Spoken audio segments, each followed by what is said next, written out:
Baptiste, Overwatch's bringer of immortality. With just one button, his entire team can be saved from instant death every 25 seconds. Before him, this was nothing but a dream, yet such power is no longer his alone. In this video, I'll be covering the entire history of Baptiste, from the might of Immortality field to how he bolstered a devastating meta, and even his impact on Overwatch 2.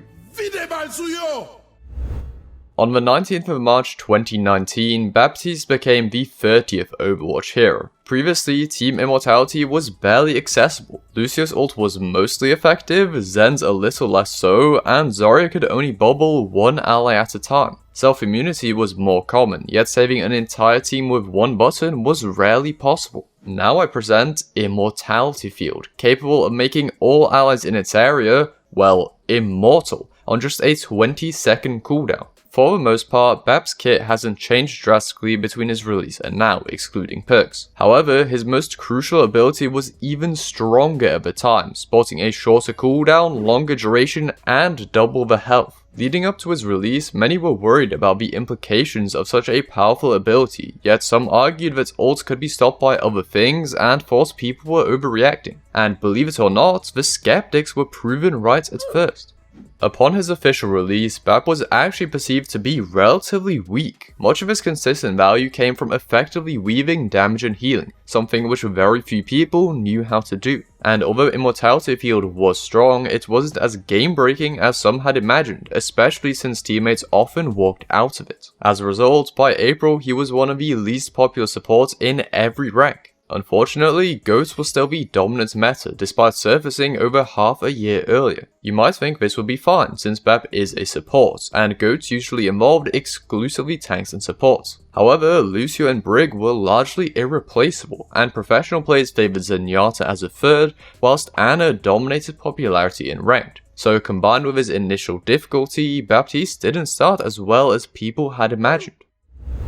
Fortunately, things did slowly change for the better. Ghost was chipped away by nerfs over time, and Bap got a buff in June. The meta in ranked eventually shifted towards an Orisa-Roadhog combination, and although not hugely better for Baptiste, he became semi-viable. Then, things only continued to improve with the addition of Rollock, making Goats physically impossible to play. This allowed Bap to finally enter the Overwatch League, becoming the second most picked support in Stage 4. People were finally starting to recognize the hero's strength. Not long after, Sigma was added in August, marking the beginning of Bap's rise to glory.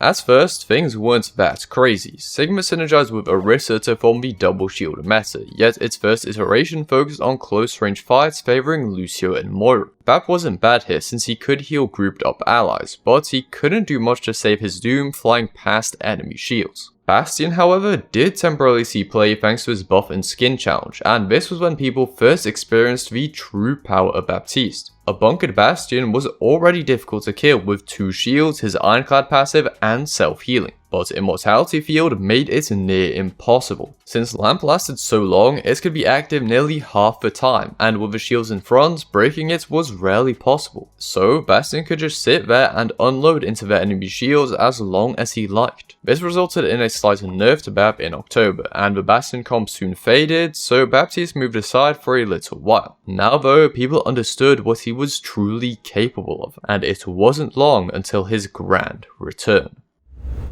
In November, Basic Launch got a significant buff, and by December, Bap was the most played hero, not just support, in Masters and GM. So, what caused this huge rise in popularity? Obviously, the buff was significant, but other factors also played their part. Since Double Shield had dominated for several months, Wrecking Ball rose as a potential counter. This led to the addition of Mei, who also acted as a third tank and could stop Doomfist dead in his tracks. Then, both Orisa's and Sigma's shield received significant nerfs, so instead of ignoring them with Reaper and Doom, Hanzo could actually break them. With a new DPS lineup, speed was less important, and neither Moira nor Lucio were good at breaking shields. On the other hand, Zenyatta and Baptiste provided consistent damage, whilst also keeping the team alive with Immortality field and Transcendence.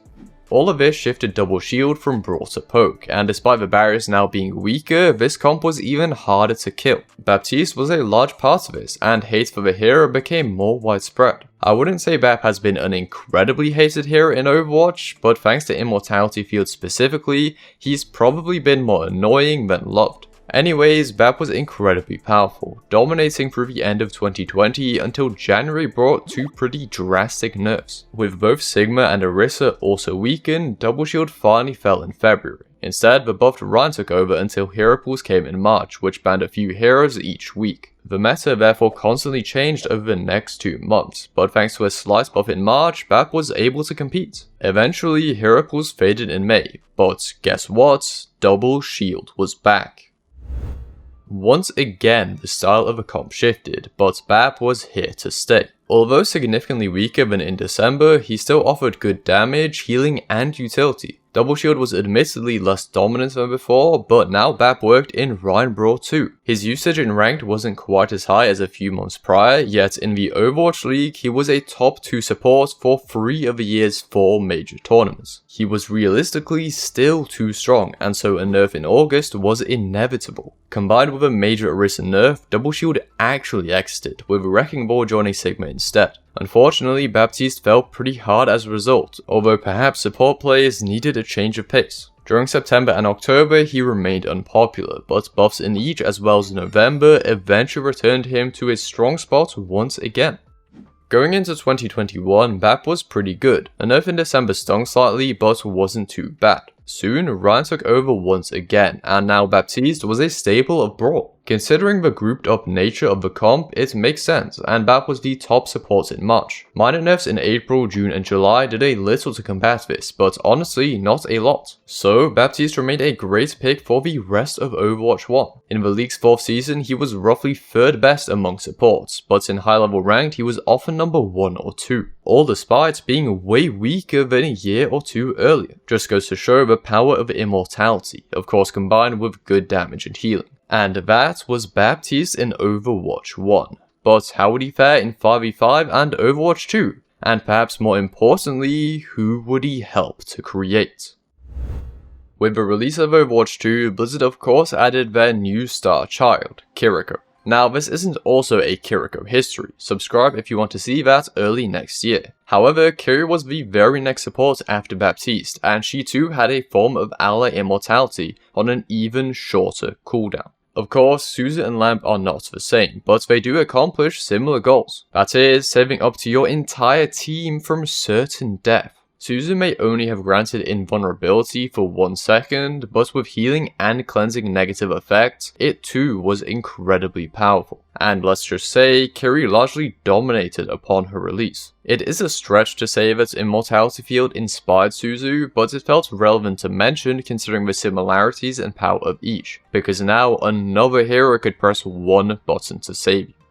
Anyways, back to Baptiste. How was he in 5v5? Well, his damage was arguably even more valuable with 1 less tank on each side. At the same time though, with 1 less person, teams play less grouped up, which is detrimental for all of Bap's abilities and healing. It's hard to say how Bap would have fared exactly as he was at the end of Overwatch 1, because early in the beta he got a nerf to his damage falloff. This hurt a lot, and perhaps combined with the struggles of 5v5, Baptiste was really weak for large parts of the beta, at times sporting an unmirrored win rate below 42%, the lowest in the game. So buffs were absolutely necessary, and he got 2 in May as well as another in October upon official release. Thankfully, these were enough to make Baptiste good again, granting him a respectable 16% pick rate in the 2022 Overwatch League, and making him one of the better supports on launch. Of course below Kiri though. Moving on to Season 2, and the new tank Ramacha was added, someone who Bap came to synergize well with. That doesn't mean he was suddenly S tier, but for now remained a strong hero. In both March and May though, Baptiste actually got buffs. Despite being rated relatively highly, he was apparently slightly underperforming. His pick rate was pretty average among supports, but it wasn't low, yet clearly there were some internal statistics which revealed weakness. If below average before though, Bap was back to pretty good. He was the 4th most used support in the Overwatch League's final season, being a key piece of Ramatra comps. The thing is, Baptiste is simply meta dependent. He can be strong in both poke and brawl when given space, but suffers when dive is favoured, or when generally run over. Towards the second half of 2023, comps which synergized with Bap became more popular, especially once Illari released, and so he consequently received nerfs in 3 of the year's final 4 months. Even then, he remained one of the better supports overall. With 2024 came the Season 9 changes in February, which increased health pools and projectile sizes. Bap didn't receive any additional changes though, which actually hurt him slightly in the long run. He was still decent, but his time to kill was longer, and his healing, especially for himself, was hampered by the new DPS passive. Perhaps worst of all was the indirect nerf to his ult. Since health pools were increased, teammates such as Hanzo or Reinhardt could no longer one-shot through Bap's window. Things weren't too bad at first, with Baptiste actually getting a slight nerf in March and still being a solid pick in pro play. That was until Juno's release. In August of 2024, the Martian support became available, and unlike Illari, she competed directly with Bap. Juno wasn't strong immediately, but following swift buffs she took over, forcing Bap to the sidelines. He was still okay in ranked, but his pick rates fell off a cliff, and he was almost never seen in pro play. Despite being designed for survivability, Baptiste actually died surprisingly easily, and with one of the worst support ults he wasn't worth using when it mattered. A nice buff in October wasn't enough, and he remained suboptimal in November as well. That doesn't mean it was over for Bap though. A December buff put him back in a good spot for non-professional play. Then, perks arrived in February of 2025. Baptiste weren't as game-breaking as some, but they were still pretty good. In particular, the major perk to dash in mid-air after jumping with Exo Boost improved his survivability. March granted some minor buffs to other perks, and April buffed him a little more despite not really needing it. At this point, he still wasn't considered too powerful, but a month or two later, he actually rose up in pro play one final time before the present. Freya had been added and soft counter dive, which both made things easier for Bap and removed some of his competition, namely Anno. Thanks to Bap's overall survivability, he could tank or escape both Freya and Tracer ults which Anno would have died to. Moving on, Bap is decent today, good in ranked but fell off for pros. I wouldn't say the perk changes affected him too much. And that was the history of Baptiste. Thank you so much for watching, I hope you enjoyed, and I'll see you next time.